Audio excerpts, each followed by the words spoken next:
तो आज हम पढ़ने वाले हैं म्यूचुअल इंडक्टेंस का टॉपिक। यानी कि हमें क्या करना है, जो म्यूचुअल इंडक्टेंस होता है ना अपना, दो टाइप के इंडक्शन हम पढ़ते हैं। किसके अंदर? इलेक्ट्रोमैग्नेटिक इंडक्शन चैप्टर के अंदर।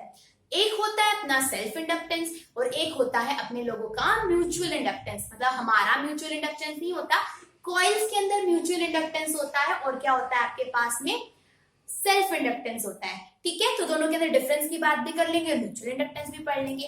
अब समझो म्यूचुअल इंडक्टेंस होता क्या है। मान लिया कि आपके पास में कोई दो कॉइल्स थी, इस तरीके से कोई दो कॉइल्स थी जो बिल्कुल एक दूसरे के पास में प्रेजेंट थी।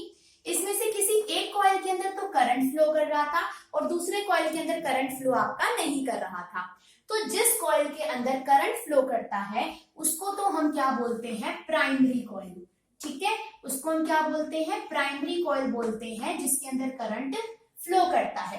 ठीक है, अब इस प्राइमरी कॉइल के अंदर करंट फ्लो होने की वजह से जो ये दूसरे वाली कॉइल होगी, यानी जो आउटर वाली कॉइल है, इसको हम बोलेंगे सेकेंडरी कॉइल। इसके अंदर क्या होगा, आपका फ्लक्स प्रोड्यूस होगा। प्राइमरी कॉइल के अंदर करंट की वजह से सेकेंडरी कॉइल के अंदर क्या होगा, आपका फ्लक्स प्रोड्यूस होगा। क्यों? क्योंकि जब आपका करंट चेंज होगा तो चेंजिंग करंट की वजह से क्या प्रोड्यूस होगा, फ्लक्स। यहां पर हमारे पास में खासियत क्या थी कि आपके पास में फ्लक्स प्रोड्यूस होगा सेकेंडरी कॉइल के अंदर, लेकिन किसकी वजह से, प्राइमरी कॉइल की करंट की वजह से। और प्राइमरी कॉइल के करंट को मैंने लिख दिया IP। ठीक है, तो यहां पर म्यूचुअल इंडक्टेंस में हम ये पढ़ते हैं कि जो फ्लक्स प्रोड्यूस होता है सेकेंडरी कॉइल के अंदर वो डायरेक्टली प्रोपोर्शनल होता है किसके, करंट ऑफ प्राइमरी कॉइल के। ठीक है, अब प्रोपोर्शनल है तो हम हटाएंगे भी इसको। तो जब ये प्रोपोर्शनल का साइन हटता है तो यहाँ पर एक कोफिशिएंट आता है जिसको हम M बोलते हैं, इनटू में प्राइमरी कॉइल का करंट, तो M होता है आपके पास में कोफिशिएंट ऑफ म्यूचुअल इंडक्टेंस। ठीक है, तो M क्या होता है आपके पास में, कोफिशिएंट ऑफ म्यूचुअल इंडक्टेंस कहलाता है। यहाँ तक की बात क्लियर होगी हमारे पास में, आगे चले। अब जो कोफिशिएंट ऑफ म्यूचुअल इंडक्टेंस है, इसकी यूनिट होती है आपके पास में हेनरी। क्या यूनिट होती है इसकी, हेनरी होती है। ठीक है, अब हम ये पढ़ते हैं कि जो आपके पास में फ्लक्स होता है उसका एक फॉर्मूला और होता है B.A। ठीक है, हमारे पास में फ्लक्स का ये फॉर्मूला भी हम पढ़ते हैं। तो यानी जब हम इन दो वेक्टर्स के डॉट प्रोडक्ट को खोलेंगे तो फ्लक्स का कंप्लीट फॉर्मूला बन जाएगा आपके पास में BA cos थीटा। क्या बन जाएगा, BA cos थीटा हमारे पास में। यानी एक तो फ्लक्स का फॉर्मूला ये वाला हो गया और एक फ्लक्स का फॉर्मूला जो आपने यहाँ पर पढ़ा ये वाला हो गया। ठीक है, यहां से हम क्या निकाल सकते हैं, कोफिशिएंट ऑफ म्यूचुअल इंडक्टेंस की वैल्यू निकाल सकते हैं। ठीक है, क्यों निकालेंगे वो भी हम आगे देखेंगे। अब देखो, हम ये बोलते हैं कि जो rate of change of flux होता है वो हमें क्या प्रोवाइड करता है, इंड्यूस्ड ईएमएफ देता है। यानी कि आपके पास में जो इंड्यूस्ड ईएमएफ होती है वो किसके बराबर होती है, rate of change of flux के बराबर। जब भी हम किसी चीज के आगे डिफरेंशिएशन का साइन लगा देते हैं, D का मतलब होता है डिफरेंशिएशन, मतलब किसी चीज के अंदर कोई चेंज आ रहा है और ये चेंज नीचे मैंने टाइम लिखा हुआ है, इसका मतलब टाइम के साथ में आ रहा है। तो इसको इस तरीके से बोलते हैं, जो नीचे लिखा होता है ना उसके रिस्पेक्ट में ऊपर वाले की डिफरेंशिएशन की जाती है, तो इसको बोलते हैं differentiation of flux with respect to time. 5 flux था, T क्या था आपके पास में, टाइम था। ठीक है, तो इंड्यूस्ड ईएमएफ किसके बराबर होती है, rate of change of flux के। और किसी भी चीज को आप टाइम के साथ में डिवाइड करते हो तो वो क्या बन जाता है, रेट। मैंने फ्लक्स को टाइम के साथ डिवाइड करा तो ये हो गया rate of change of flux. अब इंड्यूस्ड ईएमएफ हमेशा अपोजिट डायरेक्शन के अंदर प्रोड्यूस होती है, किसके, rate of change of flux के। अगर अपोजिट डायरेक्शन में प्रोड्यूस होती है तो इसके फॉर्मूले में यहाँ पर क्या आ जाता है, माइनस का साइन। अब d∅dt, देखो फ्लक्स की क्या वैल्यू थी, M इंटू में करंट ऑफ प्राइमरी कॉइल, तो मैंने माइनस का साइन लगाया, d/dt तो एज इट इज था, फ्लक्स की जगह पे मैंने क्या पुट कर दिया, M इंटू का IP। अब M तो आपका कांस्टेंट है, कांस्टेंट हमेशा बाहर आ जाता है, तो क्या आ जाएगा यहाँ पर, differentiation of primary current with respect to time. क्या आ गया आपके पास में, इंड्यूस्ड ईएमएफ, तो एक फॉर्मूला आपके पास में ये भी बन गया। ठीक है, साथ साथ में हम सेल्फ इंडक्टेंस को और देख लेते हैं। ये तो मैंने बताया सिर्फ उसका। अब जो आपके पास में सेल्फ इंडक्टेंस होती है ना हमारे पास में, तो सेल्फ इंडक्टेंस का भी एक फॉर्मूला होता है और वो भी सेम ही होता है आपके पास में। सेल्फ इंडक्टेंस के अंदर भी आपका फ्लक्स डायरेक्टली प्रोपोर्शनल होता है किसके, करंट के। लेकिन यहाँ पे प्राइमरी सेकेंडरी कॉइल अलग अलग नहीं देखते। सेल्फ इंडक्टेंस में क्या होता है, एक ही कॉइल के अंदर मतलब सिंगल ही कॉइल होती है और उसके अंदर ही करंट चेंज होने की वजह से क्या होता है, फ्लक्स प्रोड्यूस होता है। इसीलिए हम क्या बोलते हैं, सेल्फ इंडक्टेंस बोलते हैं।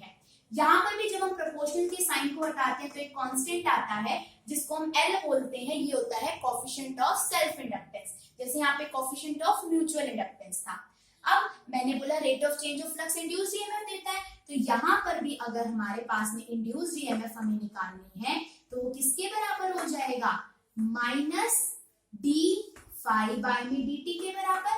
अब ऐसा डी फाई की जगह पे आप Li पुट कर सकते हो, यानी कि DLi अपॉन में dt आपको क्या दे देगा, इंड्यूस्ड ईएमएफ। अब L आपका कोफिशिएंट कांस्टेंट है तो आप इसको बाहर निकाल सकते हो और इंड्यूस्ड ईएमएफ का फॉर्मूला हो जाएगा माइनस का L di बाय में dt। किस केस के अंदर, ये है म्यूचुअल इंडक्टेंस के अंदर ईएमएफ की वैल्यू और ये है सेल्फ इंडक्टेंस के अंदर। जैसे म्यूचुअल इंडक्टेंस में m की वैल्यू क्या होती है आपके पास में, हेनरी। ठीक ऐसे ही आपके पास में हम इस तरीके से निकालेंगे। हेनरी क्या होती है, कोफिशिएंट ऑफ म्यूचुअल इंडक्टेंस की वैल्यू होती है। ठीक है, आगे की साइड हम चलते हैं। ये तो हमारे डिफरेंस हो गए। अब देखो यहाँ हम दो चीजों की वजह से क्या निकालेंगे, म्यूचुअल इंडक्टेंस की वैल्यू भी निकालेंगे। एक तो हम निकालेंगे यहाँ पे सर्कुलर कॉइल की वजह से और एक निकाल लेंगे हम सोलेनॉइड की वजह से। ठीक है, तो देखो मेन अपना बेसिक फॉर्मूला लेकर चलते हैं कि दैट फ्लक्स होता है m इंटू में I के बराबर, फ्लक्स सेकेंडरी कॉइल का और करंट प्राइमरी कॉइल का। दूसरा फ्लक्स का फॉर्मूला था आपके पास में BA cos थीटा। यहाँ पर थीटा मोस्टली आपके पास में 0 डिग्री होता है और cos 0 की वैल्यू हो जाती है 1, तो हम डायरेक्ट पुट करते हैं flux is equal to B into में A। ठीक है, अब जब आपके पास में कोई सर्कुलर कॉइल होती है तो सर्कुलर कॉइल की वजह से मान लिया कि आपके पास में दो कॉइल्स थी, एक ये वाली और एक ये वाली। अंदर वाली जो प्राइमरी कॉइल है, यानी जो अंदर वाली आपके पास में, मतलब इसमें क्या बहुत सारी कॉइल्स का गुच्छा है असल में। जैसे अंदर वाली कॉइल्स के अंदर n नंबर ऑफ टर्न्स है और बाहर वाली कॉइल के अंदर क्या है आपके पास में, n2 नंबर ऑफ टर्न्स है। ठीक है, n1 नंबर ऑफ टर्न्स और n2 number of turns. Coil कैसे बनती है आपके पास में, बहुत सारे वायर्स को बार बार रिपीट करके उनकी मतलब उसको कॉइल को क्या बोलते हैं, लपेट लपेट के इस तरीके से कॉइल बन जाती है, रिपीट करके। मतलब एक तार आपने ली, कोई वायर ली, उसको आपने बार बार लपेटा, मतलब वो क्या बन गई, कोई कॉइल तैयार हो गई। ठीक है, तो मैग्नेटिक फील्ड का फॉर्मूला होता है सर्कुलर कॉइल का म्यू नॉट I अपॉन में 2R। ये तो एक टर्न की वजह से होता है। अगर आपको n नंबर ऑफ टर्न्स की वजह से निकालना है तो फॉर्मूला हो जाता है n से मल्टीप्लाई। अब मैं प्राइमरी कॉइल के लिए निकाल रही हूँ तो यहाँ पर नंबर ऑफ टर्न्स कितने थे, n1 थे, तो फॉर्मूले में आ गया आपका n1 अपॉन में 2R। ये तो क्या निकल गया, मैग्नेटिक फील्ड की वैल्यू। अब जब हम इस वाले फॉर्मूले के अंदर पुट करेंगे तो B की वैल्यू होगी म्यू नॉट n1I अपॉन का 2R। अब कोई भी कॉइल है तो उसका एरिया क्या होगा, सर्कुलर कॉइल है ना, तो पाई आर स्क्वायर होगा। अब यहाँ पर आपको क्या करना पड़ेगा, जो सेकेंडरी कॉइल थे उसके नंबर ऑफ टर्न से भी अब हमें क्या करना है, मल्टीप्लाई। तो यहाँ पर एरिया की वैल्यू आ गई पाई आर स्क्वायर और कितने नंबर ऑफ टर्न्स थे सेकेंडरी कॉइल के अंदर, n2, तो मैंने मल्टीप्लाई कर दिया। इस r से r कैंसिल हो जाता है और हमारा फॉर्मूला बन जाता है म्यू नॉट n1 n2। यहाँ क्या बच गया आपके पास में, अच्छा पाई भी बच गया ना, पाई I अपॉन का 2 बच जाता है हमारे पास में। ठीक है, और एक r भी बचा था तो पाई r और यहाँ पे I लिख लो। ठीक है, ये तो आ गई फ्लक्स की वैल्यू किसके अंदर, जो सेकेंडरी कॉइल के अंदर प्रोड्यूस हो रहा था। करंट किसका था, प्राइमरी कॉइल का। अब हमने क्या पढ़ा हुआ है कि फ्लक्स बराबर होता है म्यूचुअल इंडक्टेंस कोएफिशिएंट इनटू में प्राइमरी करंट। अब मुझे इस m की वैल्यू निकालनी है तो क्या मैं इस फ्लक्स की जगह पे क्या लिख सकती हूँ, m इंटू में प्राइमरी कॉइल का करंट किसके बराबर हो जाएगा, mu naught n1 n2 pi r current of primary coil upon में 2। तो यहाँ से IP से IP कैंसिल, मतलब करंट कैंसिल हो गया और आपके पास म्यूचुअल इंडक्टेंस का फॉर्मूला सर्कुलर कॉइल्स के अंदर क्या आ गया, म्यू नॉट n1 n2 पाई r अपॉन में 2। ठीक है, आपके पास में किसके लिए फॉर्मूला आ गया, सर्कुलर कॉइल के लिए। अब हम निकाल लेते हैं सोलेनॉइड के लिए। और ये चीज क्लियर होगी ना कैसे निकल गया। अगर हम बात करें सोलेनॉइड की, तो सोलेनॉइड के अंदर भी आपके पास में दो कॉइल्स होने वाली हैं, जिसमें एक कॉइल के अंदर होगा N1 नंबर ऑफ टर्न्स और दूसरी कॉइल के अंदर क्या होंगे आपके N2 नंबर ऑफ टर्न्स। ठीक है, सोलेनॉइड कुछ इस तरीके का होता है आपके पास में। ठीक है, तो हमने माना कि जो आपके पास प्राइमरी कॉइल होगी उसके अंदर N1 नंबर ऑफ टर्न्स होंगे और जो सेकेंडरी कॉइल होगी उसके अंदर कितने नंबर ऑफ टर्न्स होंगे N2। ठीक है, अब सोलेनॉइड की वजह से मैग्नेटिक फील्ड का जो फॉर्मूला आता है वो होता है म्यू नॉट एन आई। यहाँ पर जो स्मॉल n होता है ये होता है number of turns per unit length. ये n क्या है आपका, number of turns per unit length, यानी अगर total number of turns n थे तो आपने उसको लेंथ से डिवाइड कर दिया तो ये क्या आ गया, number of turns per unit length आपका। ठीक है, तो अगर मैं यहाँ पे प्राइमरी कॉइल के अंदर मैग्नेटिक फील्ड निकाल रही थी तो क्या आ जाएगा म्यू नॉट N1 अपॉन का L इंटू का I। ठीक है, क्योंकि जब आपके पास में क्या होगा, करंट वेरिएबल होगा प्राइमरी कॉइल के अंदर, तो वहां पर मैग्नेटिक फील्ड प्रोड्यूस होगी और उस वेरिएबल मैग्नेटिक फील्ड की वजह से सेकेंडरी कॉइल के अंदर क्या प्रोड्यूस होगा, फ्लक्स प्रोड्यूस होगा। ठीक है, अब यहाँ पर हमें तो पुट करना था, तो फ्लक्स मैग्नेटिक फील्ड की वैल्यू क्या आ गई, mu naught N1 I upon का L था। अब सोलेनॉइड का एरिया हम क्या पुट कर देंगे, डायरेक्ट ए ही पुट करेंगे, क्योंकि आप स्पाइरल चीज का क्या एरिया निकालोगे, ए हो गया आपके पास में, तो ये अपने पास। अच्छा, अब ये देखो, यहाँ तो हमने प्राइमरी कॉइल के तो नंबर ऑफ टर्न्स पुट कर दिए मैग्नेटिक फील्ड में, लेकिन सेकेंडरी कॉइल के अंदर भी तो N2 नंबर ऑफ टर्न्स है, तो वो भी क्या होंगे आपके यहाँ पर मल्टीप्लाई। तो फॉर्मूला क्या हो गया आपके पास में फ्लक्स का सेकेंडरी कॉइल के अंदर, mu naught N1 N2 A I upon का L।